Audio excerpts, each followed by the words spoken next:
오늘 하나님께서 우리에게 주시는 말씀은 출애굽기 13장 17절로부터 22절 말씀입니다. 바로가 백성을 보낸 후에 블레셋 사람의 땅의 길은 가까울지라도 하나님이 그들을 그 길로 인도하지 아니하셨으니 이는 하나님이 말씀하시기를 이 백성이 전쟁을 하게 되면 마음을 돌이켜 애굽으로 돌아갈까 하셨음이라. 그러므로 하나님이 홍해의 광야길로 돌려 백성을 인도하심에 이스라엘 자손이 애굽 땅에서 대열을 지어 나올 때에 모세가 요셉의 유고를 가졌으니 이는 요셉이 이스라엘 자손으로 단단히 맹세하게 하여 이르기를 하나님이 반드시 너희를 찾아오시리니 너희는 내 유고를 여기서 가지고 나가라 하셨음이더라. 그들이 숫곳을 떠나서 광야 끝 에담에 장막을 치니 여호와께서 그들 앞에서 가시며 낮에는 구름 기둥으로 그들의 길을 인도하시고 밤에는 불 기둥을 그들에게 비추사 낮이나 밤이나 진행하게 하시니 낮에는 구름 기둥 밤에는 불 기둥이 백성 앞에 떠나지 아니하니라. 아멘. 대한제국의 애국 계몽 운동가였는데 훗날 친일 부역 논란에 있었던 장지연이라는 분이 있었습니다. 그가 매일신보에 송제만필이라는 코너로 썼던 글들을 모아서 나중에 일사유사라는 책으로 출간됩니다. 조선시대 여러 부분에서 뛰어난 행적을 보였던 선비, 중인, 하층민, 여성 등 372명의 인물 전기로 쓴 글입니다. 그 중에 이런 이야기가 있습니다. 한양에 김학성이라는 분이 사는데 그의 어머니는 일찍이 과부가 되어서 삭바느질을 하면서 두 아들을 키웠고 서당에 보냅니다. 어느 날 비가 많이 오는데 처마 끝에 떨어지는 물소리가 조금 이상하게 들리죠. 처마 끝에 주룩주룩 비가 떨어지는데 울림과 여운이 달라서 나가보니 그곳에 땅 밑을 파보니까 큰 솥단지 하나가 나옵니다. 그 솥 안에 은이 가득 들어있어요. 난리가 많았던 시절에 지금과 같이 은행도 없던 시절에 이렇게 땅에다 묻어둔 보화입니다. 묻어둔 사람은 누군지도 모르고 어딘가 멀리 가버렸거나 어쩌면 죽었을지도 모릅니다. 그야말로 주인 없는 보화가 아니겠습니까? 자, 그런데 이것을 보고 이 어머니가 다시 급히 땅을 메꿉니다. 그 솥을 흙으로 덮어놓고 서둘러 그 집을 팔았어요. 그리고 딴 집으로 이사를 합니다. 왜 그랬을까요? 그야말로 로또 복권이 당첨되고 대박이 터진 것 같은데 왜 그랬을까요? 그 후 두 아들은 장성하여 뛰어난 학문을 이루었고 그중 한 아들이 조선 후기 순조 때의 유명한 김학성 대감입니다. 훗날 남편의 제삿날을 당하여 온 식구가 모였을 때 자식들에게 수십 년 전에 그 은이 가득 든 그 가마솥을 버리고 온 비밀을 처음으로 어머니가 말하게 되지요. 그러자 아들이 깜짝 놀라면서 아니 왜 은이 담긴 솥을 도로 묻고 이제껏 어머니 고생하셨느냐 여쭙니다. 그때 어머니는 빙그레 웃으며 말하기를 재물의 재는 곧 재앙을 뜻하는 재인이라. 까다없이 재물을 얻으면 반드시 뜻밖의 재앙이 있게 되는 법이란다. 사람은 나서 마땅히 궁핍한 것이 있음을 알아야 하는데 너희들이 아직 어릴 때 먹고 입고 사는 것에 풍성하면 안일한 습성이 들면 공부에 힘쓰지 않을 것이라 여겼기에 갑자기 생긴 은을 버린 것이란다. 성도 여러분, 불로소득 좋아할 것 아닙니다. 나를 망하게 하고 가문을 망치고 죄 짓는 원천이 되죠. 땀 흘려 벌지 않은 것은 내게도 남에게도 이롭지 않다는 것을 알아야 합니다.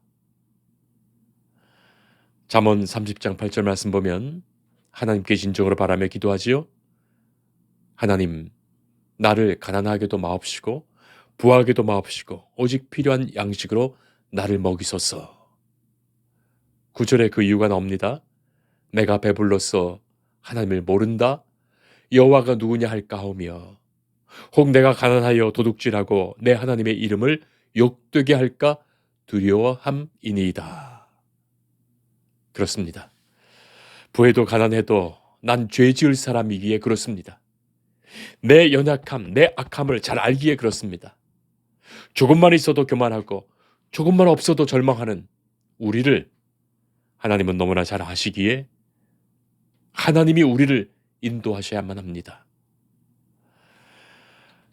사랑하는 성도 여러분, 오늘 말씀을 보면 하나님은 이스라엘 백성들을 인도하십니다. 당시 사람들은 하나님에 대한 신앙이 없었던 사람들입니다. 애굽에서 노예로 종살이하면서 그 옛날 그야말로 전설로만 조상들의 이야기로 하나님 듣게 된 것이 전부입니다. 여기에 하나님의 구체적인 역사와 인도하심을 나타내 보이시는 거예요. 하나님은 당신의 종 모세를 보내십니다. 그리고 하나님이 모세와 함께함을 이 10가지 재앙을 통하여 온 애굽에 보여주셨죠. 그리고 야곱의 후손 이스라엘 백성을 애굽의 노예로부터 해방시키시고 출애굽 역사를 시작하십니다. 그리고 모세의 입을 열어 분명히 선언하시죠. 하나님이 인도하여 내셨다. 그것입니다. 13장 말씀 보면 1절에서부터 여호와께서 모세에게 일러 이르시되 무교절을 지키라 말씀하시면서 그 말씀을 지켜야 할 이유와 근거가 3절에 여호와께서 그 손의 권능으로 너희를 그곳에서 인도해 내셨음이니라. 9절에 이런 여호와께서 강하신 손으로 너를 애굽에서 인도하여 내셨음이니.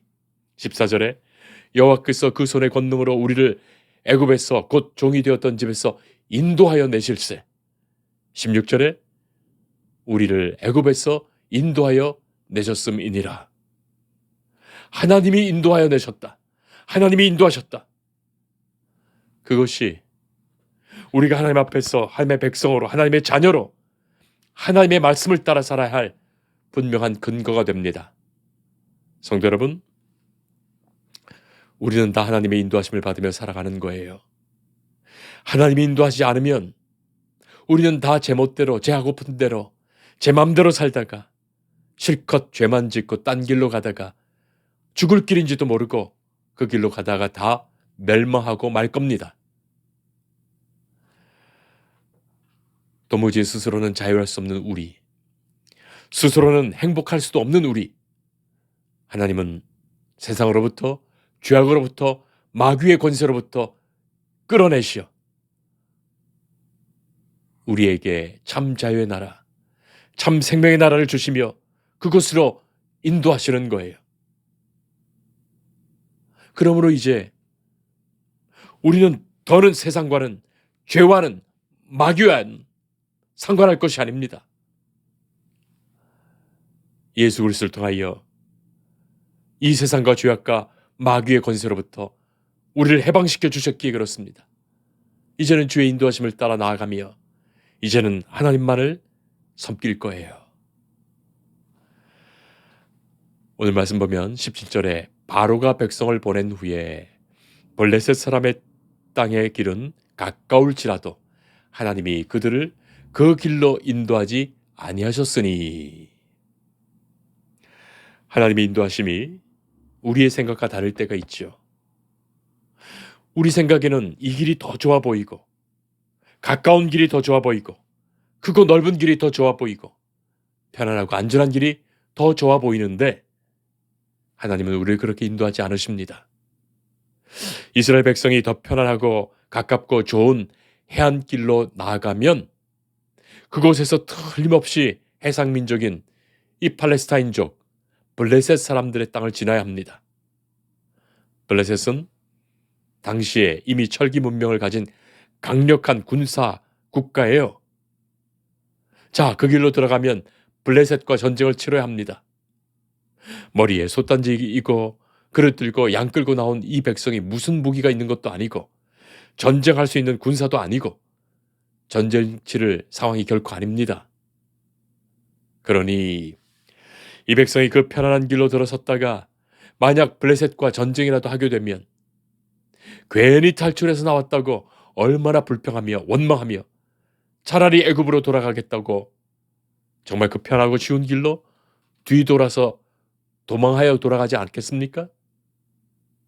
물론 하나님이 블레셋을 얼마든지 물리치실 수 있지만 전쟁을 하기도 전에 다 원망하며 돌아가 버릴 사람들이에요. 성도 여러분, 우리가 그런 거예요. 내가 그런 거예요. 내게 많이 주시지 않는 것, 내가 편안한 길로 가도록 두시지 않았던 것, 그 일이 쉽게 이루지 못하도록 하신 것, 하나님이 우리를 더 잘 아시기에 그렇게 인도하신 겁니다. 우리는 다 알지 못하지만 내 체질과 심성과 영혼까지 아시는 하나님께서 나를 지켜주신 거예요. 잊지 말 것입니다. 하나님은 인간의 연약한 마음을 다 아십니다. 그래서 하나님이 북동쪽 해안길 방향이 아니라 이 백성을 전혀 엉뚱한 방향으로 남동쪽 길로 내려가게 하십니다. 가나안과는 전혀 다른 길인 홍해를 향하여 가는 그 광야길로 인도하신 거예요. 자, 그러니 어떻게 하겠습니까? 이 길은 제대로 된 길이 아닙니다. 오늘의 말씀대로 쓰여진 홍해의 광야길 아닙니까? 이곳은 길이 아닙니다. 사막과 같이 끝없는 광야가 있는 곳입니다. 그리고 이 길 끝에는 큰 바다 홍해가 나올 것입니다. 결국 막다른 골목, 막다른 곳 홍해 앞에 서야 합니다. 성도 여러분, 어떻습니까? 아무리 하나님이라 해도, 아무리 주의 종 모세라 해도 이처럼 광야로 이끈다는 것은 무엇인가 잘못된 것 아니겠습니까? 그리고 이 길은 가봤자 큰 바다, 더 큰 어려움, 홍해 앞에 서게 되는 거예요. 그러나 이 길이 아니면 안 됩니다. 이 길을 통하여서만 하나님이 보여주실 사건이 있는 거예요. 이 길이 아니고서는 알지 못하는 하나님의 은혜와 사랑이 있기 때문입니다. 때로는 더 큰 낭패처럼 보이고 더 큰 시련처럼 보이더라도 그것을 통과해야만 알게 되는 하나님의 그 역사가 있기 때문이에요. 한국에 왔던 선교사님 중에 울산을 최초로 방문하고 경상도 일대를 순회 전도했던 윌리엄 베어드 선교사님이 있습니다. 그분의 사모님이 앤리 베어드이신데 우리 이름으로 안에리입니다. 안에리. 남편을 따라 1890년에 한국의 선교사 부부로 왔고 한국 곳곳을 다니며 전도 여행을 하면서 수많은 죽을 위기를 이겨내셨습니다. 베어드 선교사는 숭실학당을 세웠지요. 아내인 앤리 베어드도 숭실학교에서 많은 교육자를 교육했던 분입니다. 사모님이 남편을 따라 선교사로 왔지만 얼마나 막막했겠습니까? 배를 타고 한국으로 오는 그 여행 자체도 망망대해를 지나는 두려운 길인데 당시 전 세계에서 가장 가난하고 낙후된 불모지에 와서 선교를 하니 얼마나 많은 어려움이 있었겠습니까? 자, 그분이 쓴 찬송시가 있어요. 당시의 그 심정을 너무나도 잘 보여주는 찬송시예요. 우리 찬송가 387장 멀리 멀리 갔더니 처량하고 고나며 슬프고 또 외로워 정처 없이 다니니 예수 예수 내 주여 지금 내게 오셔서 떠나가지 마시고 길이 함께 하소서. 찬송가 375장입니다. 나는 갈 길 모르니 주여 인도하소서. 어디 가야 좋을지 나를 인도하소서. 어디 가야 좋을지 나를 인도하소서. 마음 짐이 슬프니 나를 위로하소서. 의지 없이 다니니 나를 위로하소서. 의지 없이 다니니 나를 위로하소서. 성도 여러분, 오직 나의 길 하나님만이 아시죠. 우리가 살아온 모든 날을 생각해보면 하나님만이 아시고 그 길로 인도하신 거예요. 나중에야 순간순간 처처해서 하나님이 나를 사랑하시며 행하신 그 일이 있었음을 알게 하시는 거예요. 그때 그런 일이 아니라면 결코 지금의 내가 없음도 알게 하시는 거예요. 최근에 상영되고 있는 영화 중에 신의 악단이라고 있습니다. 몇 번 보려고 했는데 상영하는 곳이 별로 없고 시간이 맞지 않아 못 보았는데 영상으로 올라온 그 부분이 조금 있어서 보았습니다. 그 중에 이 정진운 배우가 무대에 홀로 서서 광야를 지나며 라는 가스펠 찬양을 부르는 장면이 나옵니다. 매우 담담하게 홀로 부르는데 젊은이들이 많이 부르는 광야를 지나며 라는 찬양이에요. 그 가사가 이렇습니다. 왜 나를 깊은 어둠 속에 홀로 두시는지, 어두운 밤은 왜 그리 길었는지, 나를 고독하게, 나를 낮아지게, 세상 어디도 기댈 곳 없게 하셨네. 광야에 서 있네. 주님만 내 도움이 되시고, 주님만 내 빛이 되시는, 주님만 내 친구 되시는 광야. 주님 손 놓고는 단 하루도 살 수 없는 곳, 광야에 서 있네. 주께서 나를 사용하시려, 나를 더 정결케 하시려, 나를 택하여 보내신 그곳 광야. 성령이 내 영을 다시 태어나게 하는 곳, 광야에 서 있네. 내 자아가 산산이 깨지고 높아지려 했던 내 꿈도 주님 앞에 내려놓고 오직 주님 뜻만 이루어지기를, 나를 통해 주님만 드러나기를 광야를 지나며. 그런 가사의 찬양입니다. 사랑하는 성도 여러분, 하나님이 우리 인생에 홍해를 마주해야 할 광야길을 걷게 하시죠. 그것이 아니고서는 결코 할 수 없는 하나님의 역사를 마주하게 하시기 위해서입니다.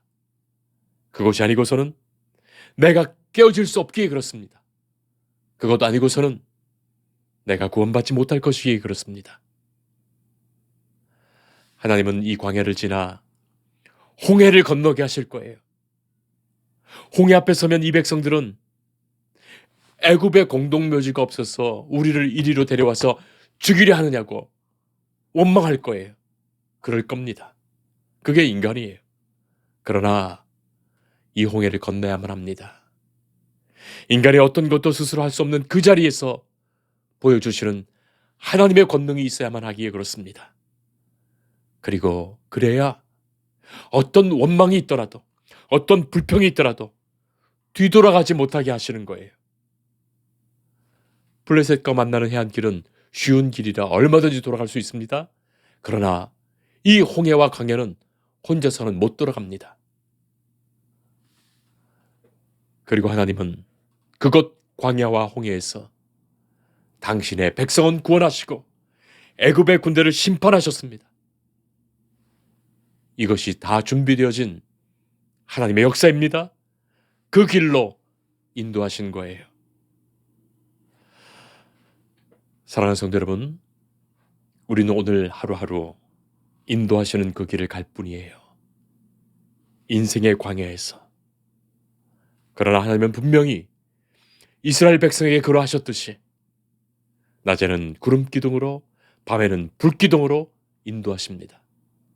내일 일은 내일 염려할 것이요, 오늘을 감사하며 주님 인도하시는 그 길을 우리는 갈 것입니다. 이것이 믿음의 사람들이 가야 하는 삶의 모습입니다. 기도하겠습니다. 하나님 감사합니다. 주께서 우리를 광야로 인도하십니다. 우리는 다 알지 못하지만 하나님의 기뻐하시는 뜻이 있으시며 우리로 진정 하나님만을 의지하게 하십니다. 우리 각자의 인생길을 가면서 주의 말씀이 빛이 되어 구름기둥 불기둥 되어 우리를 인도하여 주옵소서. 예수님 이름으로 기도합니다.